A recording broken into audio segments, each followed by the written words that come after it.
Portanto, o que nós temos é um livro que não foi escrito por Jesus. Esse livro foi escrito por autores sagrados, que nós costumamos chamar de hagiógrafos. Por exemplo, o primeiro livro que está aqui, a tradição diz que foi escrito por Mateus. Katamataion. É o primeiro evangelho. O segundo evangelho foi escrito por Marcos. Katamarkon, segundo Marcos. O terceiro, escrito por Lucas. Katalukan. O quarto, e assim por diante, né? Ioannem, e aí vai até os 27 livros, até chegarmos no Apocalipse. Pergunta: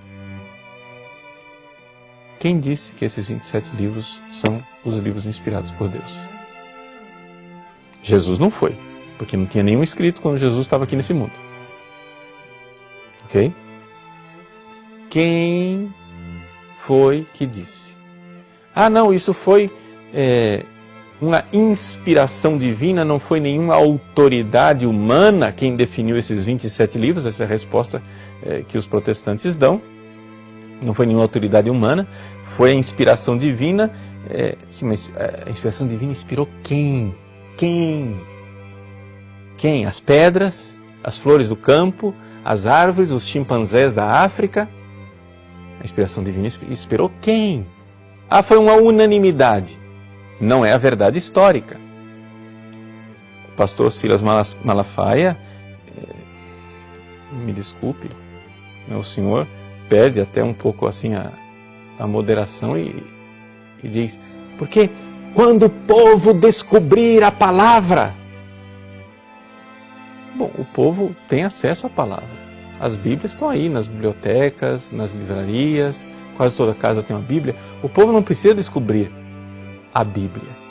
O que o povo precisaria descobrir é a história da Bíblia, e é isso que está escondido do povo. O que o povo precisa descobrir é que a Bíblia não caiu do céu de paraquedas. Como foi que apareceram esses 27 livros? Quem fez essa lista? Foi uma batalha das mais encaniçadas durante séculos. Nos primeiros séculos da igreja, havia os gnósticos, que queriam introduzir muito mais do que esses 27 livros. Queriam colocar, por exemplo, qual é o grande trunfo do Dan Brown no seu Código da Vinci?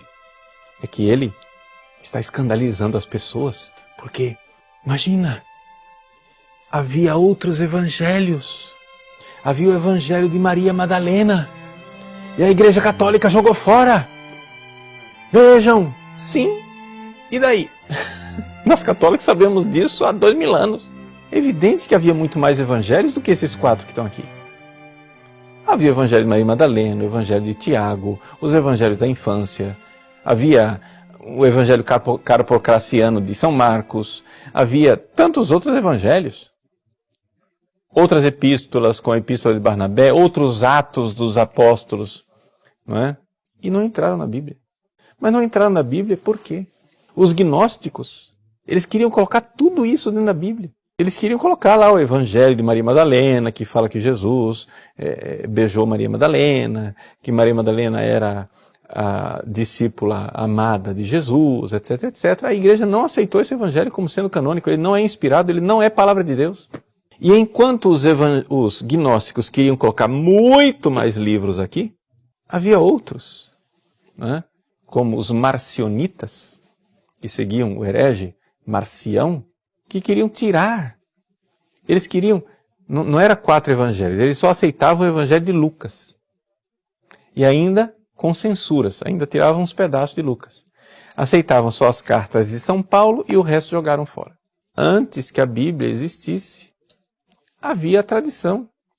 Por exemplo, o próprio São Paulo, vamos pegar aqui uma Bíblia em português para facilitar a nossa vida, não é? São Paulo, vamos pegar a carta de São Paulo aos Coríntios, que, segundo os estudos exegéticos mais recentes, não é? Foi escrita mais ou menos no ano de 52 depois de Cristo. 52 depois de Cristo, vamos fazer as contas, nós estamos falando aí de 20 anos depois que Jesus, 19, mas 20 anos para arredondar, 20 anos depois que Jesus tinha morrido, ressuscitado e subido aos céus. 20 anos depois, nós temos a primeira atestação da ressurreição de Jesus colocada por escrito, 20 anos depois. Então, olha lá, primeira carta de São Paulo aos Coríntios, capítulo 15.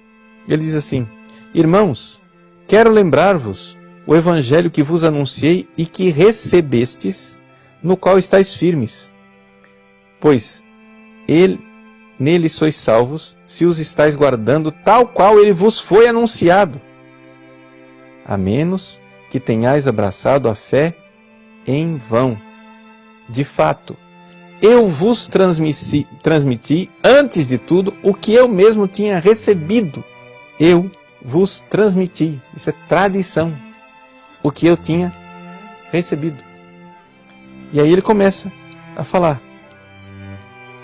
A saber, que Cristo morreu pelos nossos pecados, segundo as Escrituras, foi sepultado e ao terceiro dia foi ressuscitado, segundo as Escrituras. E é interessante essa menção de segundo as Escrituras. Aí você vai buscar no Antigo Testamento, porque aqui para São Paulo, o Novo Testamento não tinha sido, esses 27 livros aqui não tinham sido escritos ainda. Só tinha sido escrito as cartas de São Paulo aos Tessalonicenses e a carta aos Coríntios. Basta. Os Evangelhos, ainda nada. Essa é a primeira notícia escrita que nós temos da ressurreição de Jesus.